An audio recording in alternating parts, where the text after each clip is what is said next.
तुम सपनों में आते।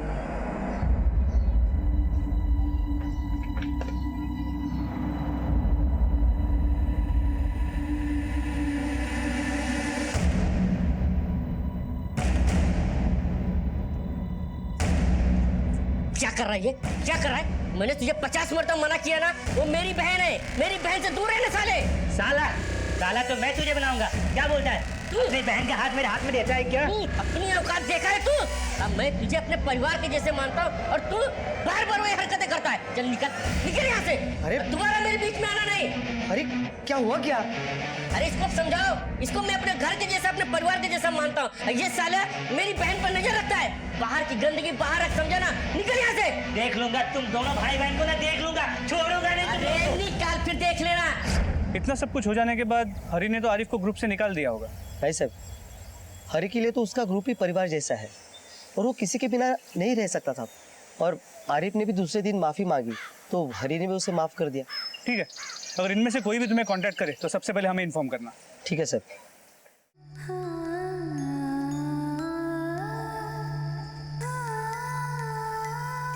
मिष्टी, हमारी मेहनत रंग ले आई, पर तुम्हें पक्का याद है ना, यही घर है तुम्हारा? हाँ, यही है। तो फिर जाओ और मुझे माफ कर देना। जो कुछ भी हो उसे भूल जाना। तुम नहीं आओगी दीदी, तुम भी चलो ना मेरे साथ। तुम जाओ।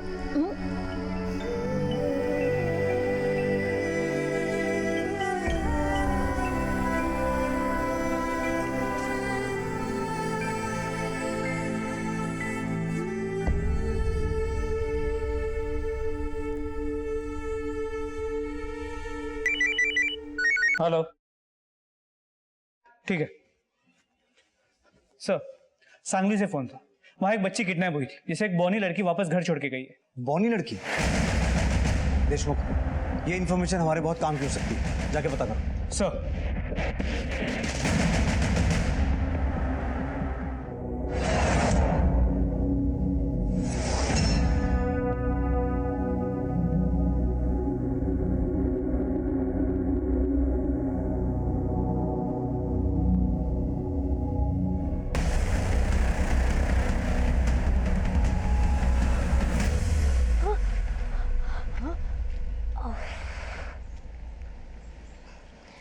तुमने तो डरा ही दिया।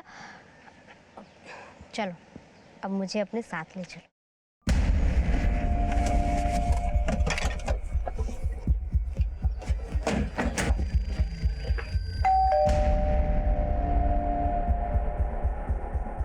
मिस्टर सेनगुप्ता। यस। आपसे कुछ बात करनी।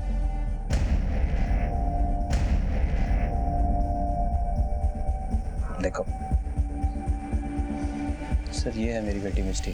इसकी माँ नहीं है सर, मैंने ही इसे माँ का प्यार दिया। कुछ दिन पहले बर्थडे पार्टी में एक इवेंट था, उसकी मैनेजर थी सोनम, वो इसे कल रात को यहाँ छोड़ के गई सर।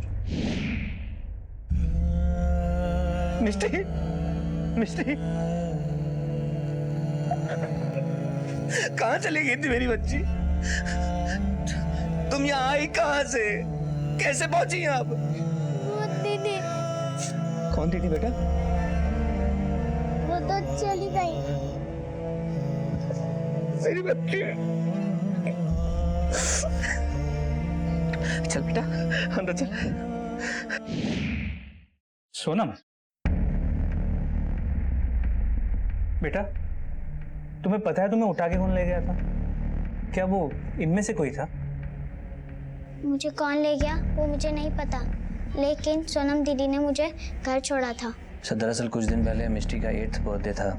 हम लोगों ने घर में ही एक छोटा सा ऑर्गेनाइज किया था। एक इवेंट कंपनी को बुलाया था प्रोग्राम के लिए, ताकि ये खुश रह सके। Happy birthday to you, happy birthday dear Mishti. अच्छा ओके ओके मिष्टी बेटा, देखो सबको बहुत तेज भूख लग रही है, अब जल्दी से केक कट करो। मैं भी केक नहीं काटूंगी। क्यों? मैं पहले सबके साथ फोटो खिंचवाऊंगी। ठीक है, आज बर्थडे गर्ल की सारी बात मानी जाएगी, जल्दी से फोटो खिंचा लो।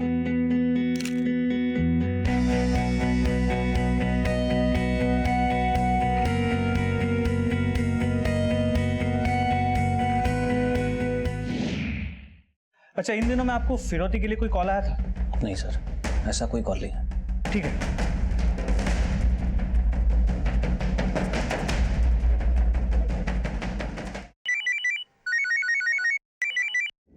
हाँ देशमुख,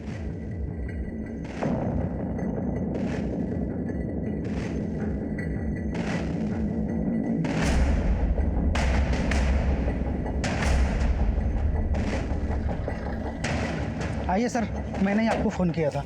इधर देखो, लाश पड़ी है।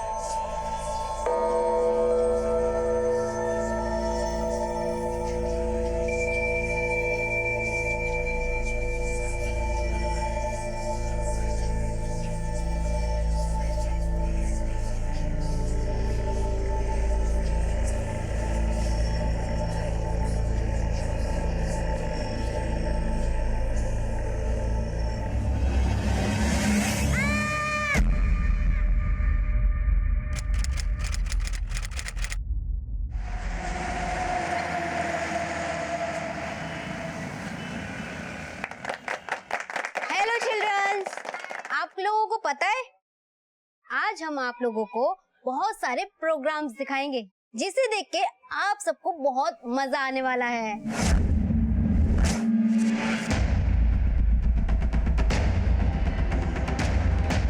अरे कहा ना मैंने आई। नहीं नहीं नहीं, सोनम बेटा, शादी नहीं करनी है मुझसे और इस लड़के से तो बिल्कुल नहीं। अगं मग कुणाशी लग्न करायचंय तुला? अरे पहले अपने आप को देख। अरे ये तीसरा रिश्ता लाई थी मैं तेरे लिए। अगर तू शादी नहीं करेगी तो इस घर में नहीं रहेगी, समझी? ठीक है, अगर ऐसी बात है तो नहीं रहना मुझे इस घर में। जा रही हूँ मैं इस घर को छोड़ के। बेटा सोनम, पर उससे शादी नहीं। सोनम बेटा। तो उसकी शुरुआत करते हैं हरी से।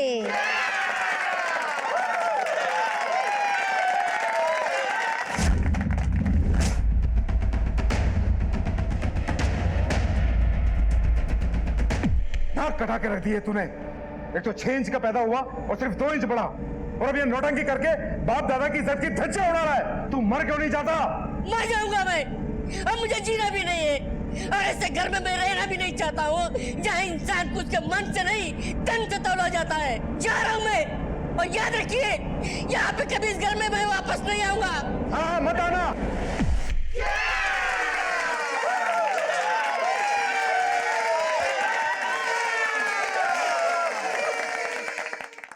अब बारी है आरिफ की।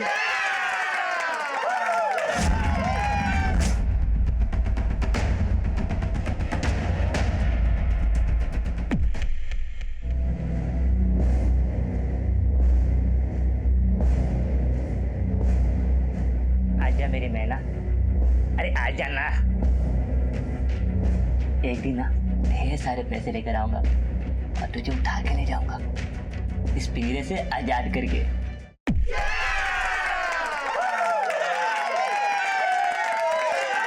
अब एक बहुत इंटरेस्टिंग सी चीज आने वाली है जो लेकर आ रहे हैं विठल।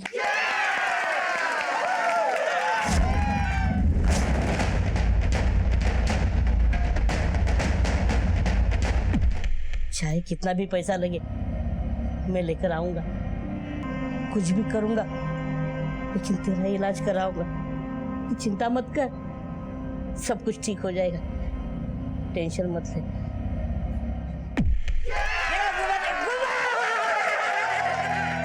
बुरा जो देखन मैं चला बुरा न मिलया कोई, जो मन देखा अपना मुझसे बुरा न कोई। दूसरों के ऐब, दूसरों की खामी को खोजते हुए हम अक्सर ये भूल जाते हैं कि इस दुनिया में कोई भी इंसान संपूर्ण नहीं होता। हम सब की जिंदगी में अक्सर ऐसे मकाम आते हैं जब हमें हीन भावना का शिकार बनाया जाता है। हमारी कमजोरियों, हमारी खामियों को उछाला जाता है, उनका मजाक उड़ाया जाता है। इंसान को कद काठी, रंग रूप, हैसियत और धर्म के तराजू में तोला जाता है, और ऐसा करते हुए हम ये भूल जाते हैं कि किसी के अंदर हीन भावना के बीज को बोकर हम उसकी आत्मा को खोखला कर रहे हैं, उसके घाव को कुरेद रहे हैं। जिंदगी एक संघर्ष है जहां हर कोई अपनी लड़ाई लड़ता है, लेकिन कुछ लोग ऐसे भी हैं जिनकी लड़ाई, जिनका संघर्ष कभी नहीं खत्म होता है।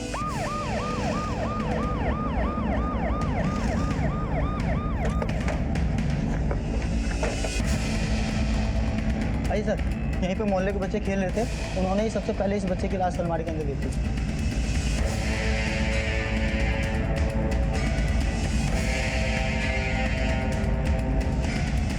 बॉडी को बाहर निकाल। हो सर।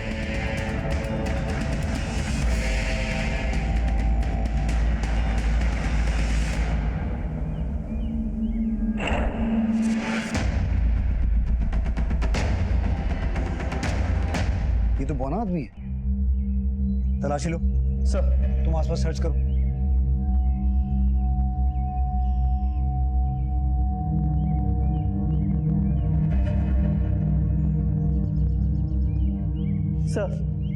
सर के पीछे चोट लगी। बॉडी पे कोई आइडेंटिफिकेशन डॉक्यूमेंट भी नहीं है, लेकिन हाँ, हाथ में कुछ उर्दू में लिखा हुआ है। उर्दू में? शेख, जरा देखो क्या लिखा हुआ है। साहब, है चाहता और आरिफ बागवान लीला है, शायद इसका ही नाम हो। सर, ये देखिए।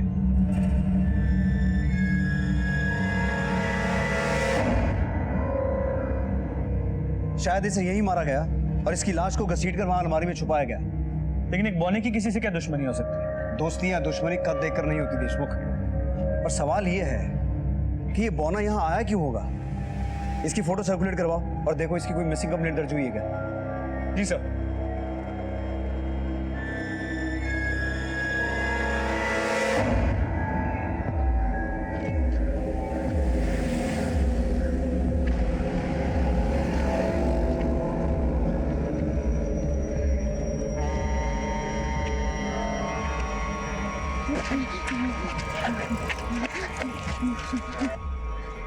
मिष्टी, मिष्टी, पानी। हाँ।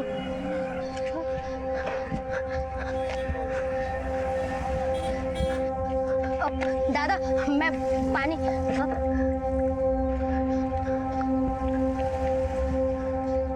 मिष्टी, उठो, लो पानी। क्या हुआ इसे? ठीक तो है? कुछ नहीं, प्यास लगी थी। हाँ?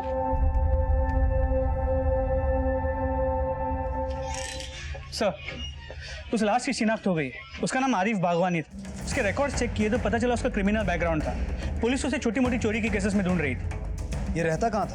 सर, उसके माँ बाप और भाई का पता चल गया। वो लोग सांगली में विजयनगर की मस्जिद वाली गली में रहते हैं। चलो।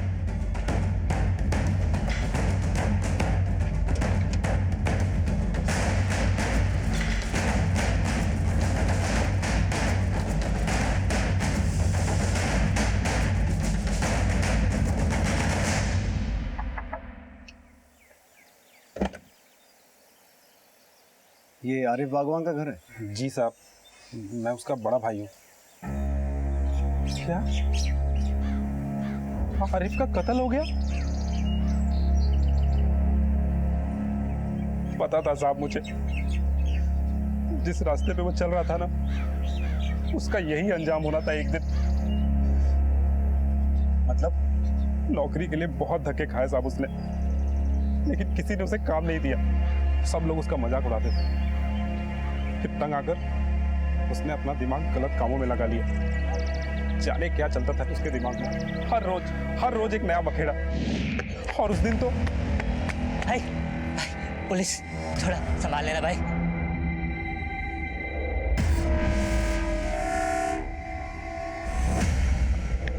आरिफ कहाँ पे? अंदर है साहब। चल बाहर। अरे छोड़ो ना, चल। अरे छोड़। आरिफ को क्या समझ के रखा है? एक दिन ऐसा काम करूंगा ना कि देख के संग रह जाओगे। चल। अरे जाओ ना साहब, रुको ना। फिर उसके बाद वो कभी लौट के घर नहीं आया साहब। और ये सब तो सिर्फ उसके बाहर के कारनामे थे। घर के अंदर भी वो अपनी काली करतूतों से कभी बाज नहीं आता था।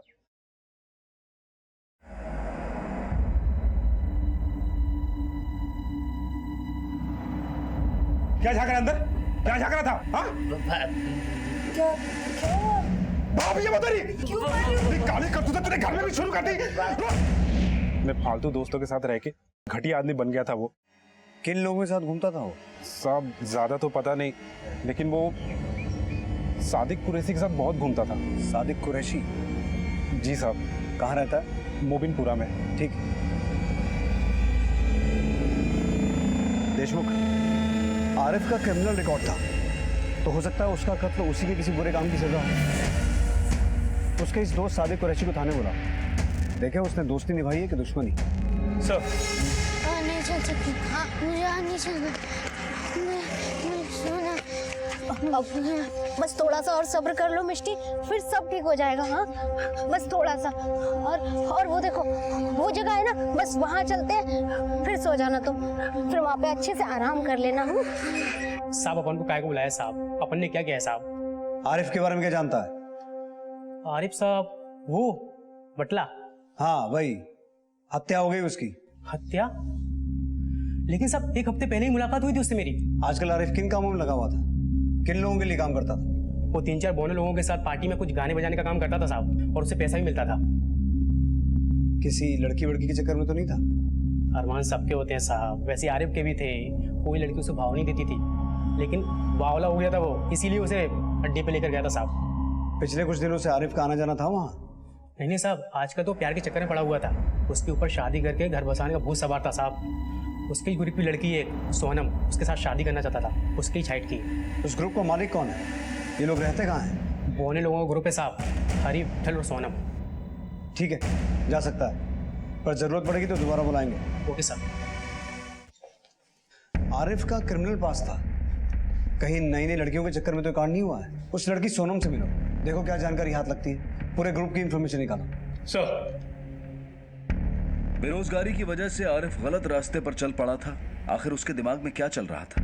जब हम किसी को ठुकराते हैं या उसका मजाक उड़ाते हैं तो ऐसे लोग अपने आप को समाज से कटा हुआ महसूस करते हैं। उनके अंदर पनप रही हीन भावना उन्हें समाज से विद्रोह करने पर मजबूर करती है। हम बिना किसी की काबिलियत को परखे अंदाजा लगा लेते हैं कि ये काम उससे नहीं होगा, वो इस काम के लिए उचित नहीं है। कहीं ऐसा करके हम उन्हें कुचलने, अपमानित करने या उन्हें उनके मूल अधिकारों से वंचित करने में भागीदार तो नहीं बन रहे? क्या आरिफ की हत्या भी ऐसी ही किसी विकृत सोच की श्रृंखला की कड़ी थी? कुदरती खामियों से जूझते इस इंसान की हत्या भला कौन कर सकता था? केस अनोखा था और सवाल कई थे जिनके जवाब ढूंढती पुलिस हर खुलासे से हैरान थी। दीदी मुझे बहुत ठंड लगती है। हाँ इसे ओढ़ लो और फिर आपकी ठंड एकदम छू हो जाएगी। देखो आग जलाई है ना दीदी ने, अब ठंड नहीं लगेगी, सो जाओ।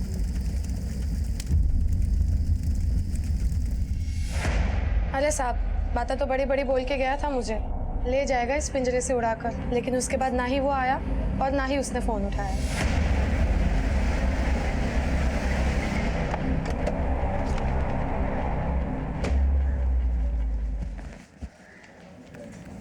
इसकी 3 प्रिंट आउट निकालो। सर आरिफ की पोस्टमार्टम रिपोर्ट, इसके मुताबिक उसके सर के पीछे किसी भारी चीज़ से वार किया गया। उसकी मौत 20 नवंबर को रात 2 और 3 बजे के बीच हुई। इसके अलावा उसके कॉल रिकॉर्ड से पता चला है कि वो अपने घर वाले और सादिक के अलावा और 3 लोगों से बात किया करता, हरी, विट्ठल और सोनम। ये ताज्जुब की बात है कि इन तीनों के फोन स्विच ऑफ आ रहे हैं। एक साथ तीनों के नंबर्स का ऑफ होना मतलब साफ है, या तो इनमें से किसी ने या फिर तीनों ने मिलकर ये कांड किया है। इन तीनों से मिलना पड़ेगा, इनके फोन नंबर से इनके एड्रेस निकलवाओ और पूछताछ करो। उस कोटे से कुछ पता चला? सर कोई खास इन्फॉर्मेशन नहीं मिली। आरिफ वहाँ पिछले कुछ दिनों से नहीं गया और ना ही वहाँ ऐसा कुछ हुआ है जिसकी वजह से आरिफ को कोई मार दे। हेलो, ठीक है, उन्हें हमारे थाने में भेजिए। देशमुख, आरिफ केस में एक इंपॉर्टेंट इन्फॉर्मेशन सामने आने वाली है।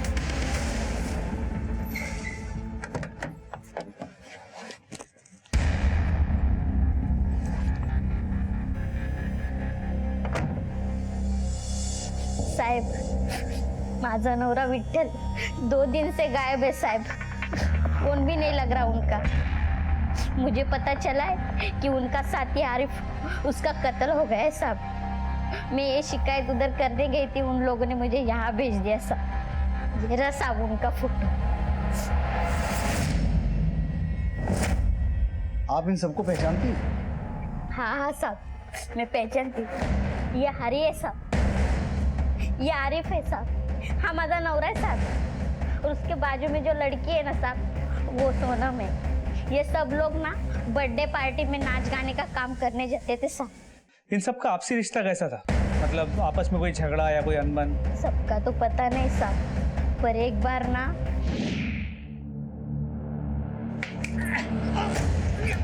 पैसा ज्यादा चाहिए। हाँ चाहिए, तुझे ज्यादा काम करता हूँ तो पैसा चाहिए। अरे कुछ काम नहीं करते। अरे घरे तू जाना।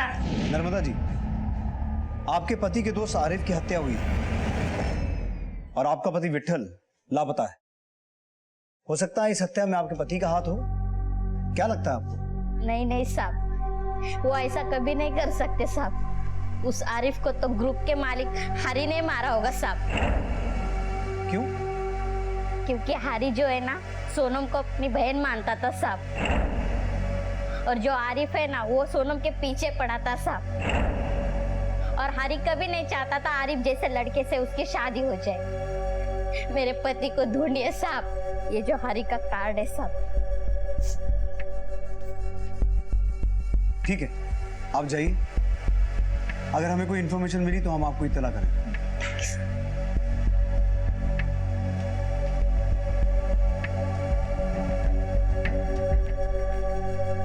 बस थोड़ी दूर और है। दीदी मुझे बहुत भूख लग रही है। हाँ, तुम फिक्र मत करो, हम तुम्हारे लिए खाने का कुछ बंदोबस्त करते हैं। दीदी नहीं चल सकते हैं हम अब। तुम यहाँ रुको, हम अभी कुछ करते हैं।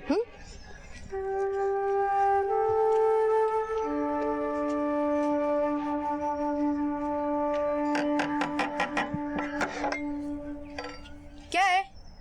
दीदी आप प्लीज हमारी मदद कीजिए ना। वो मेरी छोटी बहन है ना, बहुत भूखी है। ठीक है, रुको।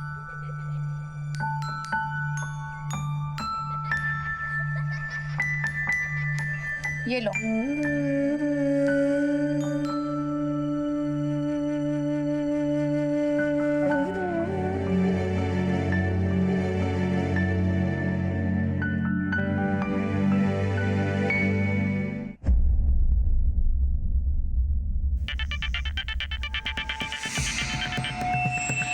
हेलो,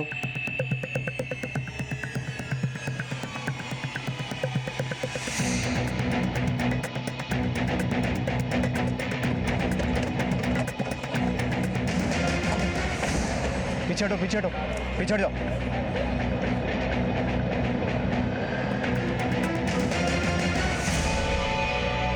ये तो हरी है। सर, इसी पत्थर से सर कुचला गया। एक एक करके इस ग्रुप के लोगों का मरना किसी बड़े खेल का इशारा है। पहले आरिफ, अब हरी, पर कोई ऐसे लोगों का दुश्मन क्यों होगा भाई? आरिफ मर चुका है। हो सकता है कि सोनम और विट्ठल का चक्कर चल रहा है। उन दोनों ने इसे मार दिया और फरार हो गए। हो सकता है कोई इनके ग्रुप का ही दुश्मन हो जो एक एक करके इनको मार रहा है। पता करो इनके ग्रुप का कोई दुश्मन या कॉम्पिटिटर था और विट्ठल और सोनम की तलाश और तेज करो। सर,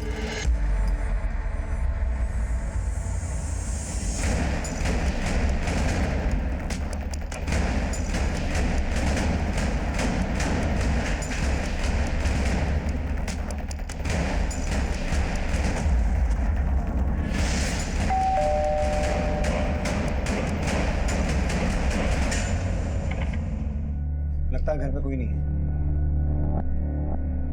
हरी पाटिल, सोनम कुदमकर। सुनिए। हाँ साहब। आप इसी बिल्डिंग में रहते हैं? हाँ सर, मैं वर्ती तीसरा मारा रहता। ये हरी और सोनम कहाँ हैं? सर रहते तो यही है, हरी और सोनम, पर पता नहीं बहुत दिन से देखा नहीं। आप इन लोगों को पहचानते हैं? हो ना साहब, ये हरी है और ये सोनम है साहब, ये भाई बहन है। एक मिनट साहब, एक हफ्ता पहले और एक कांड हुआ था। अरे अकल वकल नहीं आ रही तुझे? अबे साले बहुत पिटेगा। इतनी मार मारेंगे ना कुत्ता बना देंगे तुझे।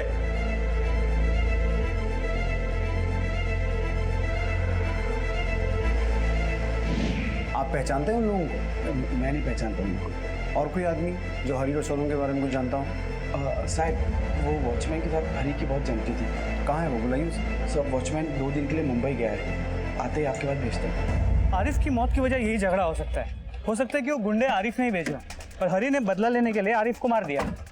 अगर भाई बहन के चक्कर में आरिफ की जान गई है तो विट्ठल कहाँ है और हरी को किसने मारा? सर, बिल्डिंग के नेम प्लेट में हरी ने सोनम को बराबर का दर्जा दिया और आरिफ के बैकग्राउंड को जानते हुए शायद उसने सोनम के साथ कुछ ऐसा किया हो जिसकी वजह से हरी ने आरिफ को मार दिया। देशमुख, इस गुत्थी को सुलझाने के लिए इनमें से किसी एक का हमारे हाथ लगना बहुत जरूरी है। सोनम और विट्ठल, इनकी फोटो सर्कुलेट करवाओ, इनके फोन सर्विलेंस पे डालो, इस पूरे एरिया में इनके बारे में पूछताछ करो और इनके ग्रुप के कॉन्ट्रैक्टर को खोजो। सर। बुरा वक्त कभी दस्तक देकर नहीं आता। कहने को तो ये बौने थे, लेकिन जो घटनाएं इनके साथ हो रही थी ये किसी भी आम इंसान के साथ हो सकती थी। आरिफ और हरी की हत्या हो गई थी।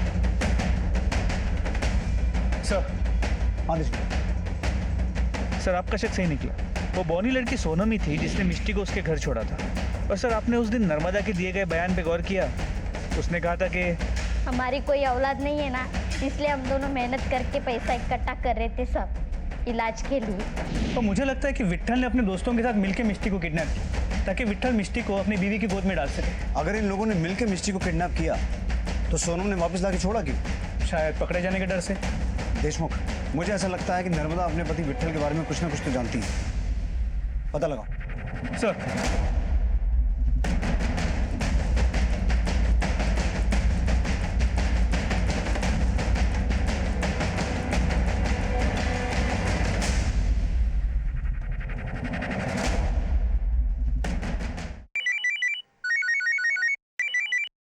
हाँ देशमुख। हाँ सर, आपका शक सही निकला। नर्मदा के घर पे ताला लगा हुआ है। ये नर्मदा विट्ठल के साथ मिलकर कहीं भागने के चक्कर में है। अपनी टीम को अलर्ट करो, इन्हें पकड़ना बहुत जरूरी है और इनके घर पे भी नजर रखना। जी सर। चलो।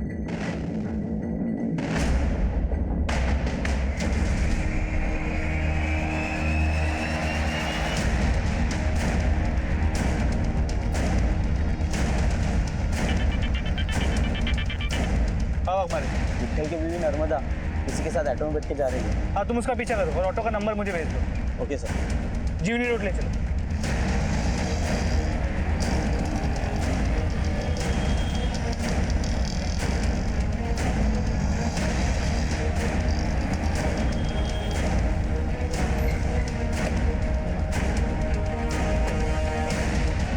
उतरा खाली, उतरा खाली। ये विट्ठल।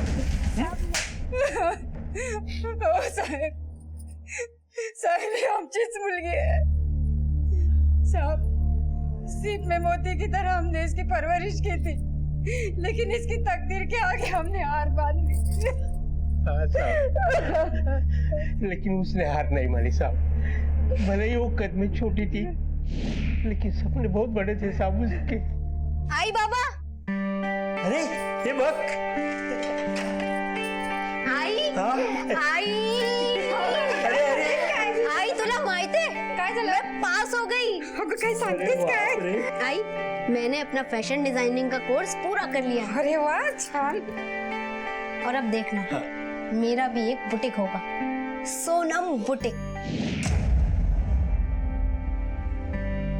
बाप होने के नाते मैं ही शादी के लिए जिद कर रहा था उसे, लेकिन वो शादी के लिए बिल्कुल तैयार नहीं थी साहब। ये बहुत अच्छा लड़का है। कैसे अच्छा है आई? हाँ, ऐसे लड़के से शादी कर लूं ताकि मेरी संतान भी मेरी ही तरह हो, जो खुल के जी भी ना सके। नहीं आई, मैं पहले फैशन डिजाइनर बनूंगी और अपने सपने पूरे करूंगी, उसके बाद एक अच्छा लड़का देख के शादी करूंगी। देख सुनो बेटा, तू जैसा चाहती है ना वैसा लड़का नहीं मिलेगा तुझे। हे बक सोनम, अगर तू शादी नहीं करेगी तो इस घर में नहीं रहेगी, समझी? तो नहीं रहना मुझे इस घर में। जा रही हूँ मैं इस घर को छोड़ के। सोने बेटा। मेरी बच्ची। संभालिए अपने आप, आप जा सकते हैं।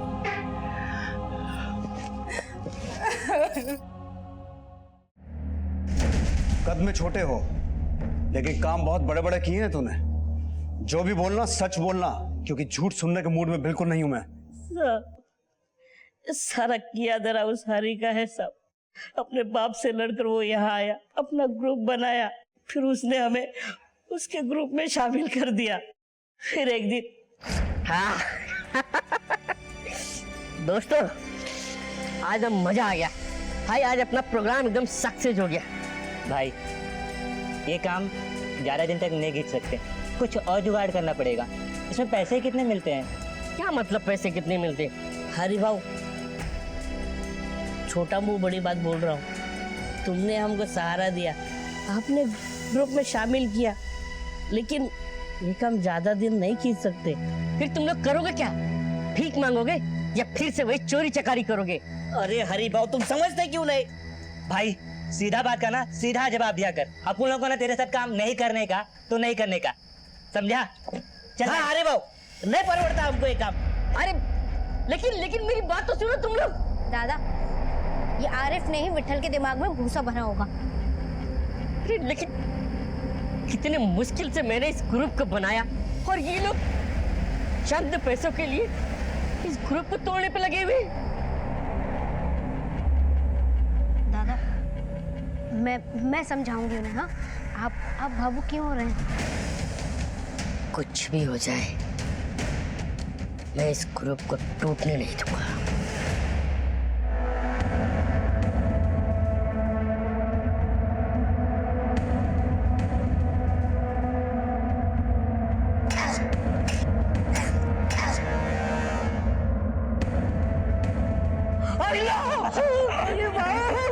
ये सब मेरे बाप दादाओं के पुश्तैनी खजाने हैं। पूरे हॉल में बक्से भर भर के ऐसे खजाने गड़े हुए हैं। चलो और निकालते हैं। हाँ जल्दी करो। ना ना ना ना, बस ये खजाना अभिशापित है। अभिशापित? इसको ऐसे नहीं निकाल सकते। क्यों? इसके लिए हम सबको पहले एक लड़की की बलि देनी होगी। बलि? और बलि के लिए हमने मिष्टी को उठा लिया।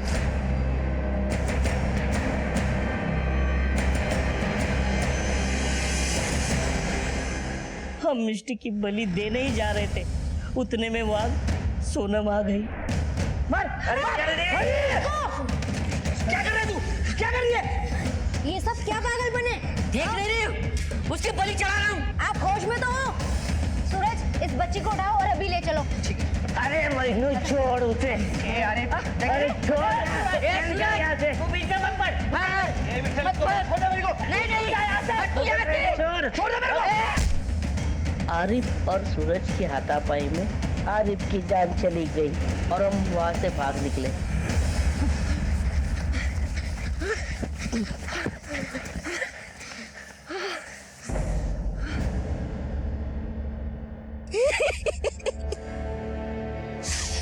विठल,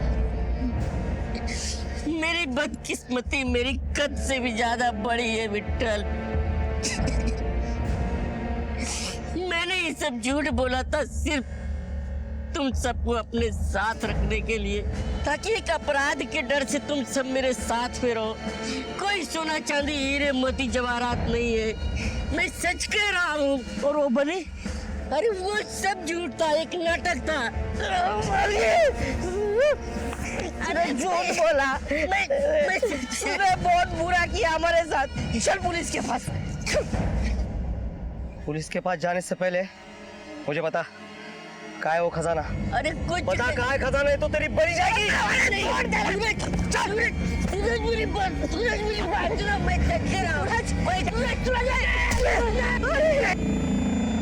हमारे लालची सपनों ने मेरे दोस्तों की जान ली साहब।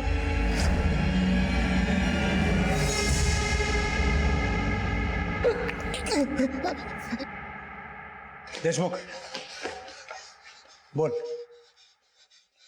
बोल। सोनम से मैं प्यार से बात करता था, वो मुझे पसंद करने लगी थी। उसके सपनों का नॉर्मल आदमी वही था। वो मेरे अंदर अपना जीवन साथी ढूंढ रही थी। सोनम ने मुझे बताया था कि हरि के पास खजाना है। मैं उसके बातों में आ गया तो मैंने तय किया कि मैं पहले खजाना लेके जाऊंगा। आरिफ के मरने के बाद सोनम भी मिष्टी को लेके चली गई। हरि और विठल भी चले गए। मैं उन दोनों को ढूंढ रहा था साहब। तभी मैंने नर्मदा को बोला कि अगर तुम्हें फोन आए तो मुझे बता देना। तभी विठल ने नर्मदा को कांटेक्ट किया और उसने मुझे बताया साहब। मैं वहां पहुंचा, हरि ने मुझे खजाने के बारे में कुछ नहीं बताया, इसलिए मैंने उसे मार दिया। और सोनम ने बलि की बच्ची मिष्टी को घर छुड़ाई थी, इसलिए मैंने उसकी बलि ली। हाँ, सोनम को मार के मैं रास्ता देख रहा था कि कहीं से तो खजाना ऊपर आए, पर क्या मालूम पहले से ही हरि ने खजाना निकाल लिया होगा। हाँ। अब फांसी के फंदे में लटकते हुए ढूंढना खजाना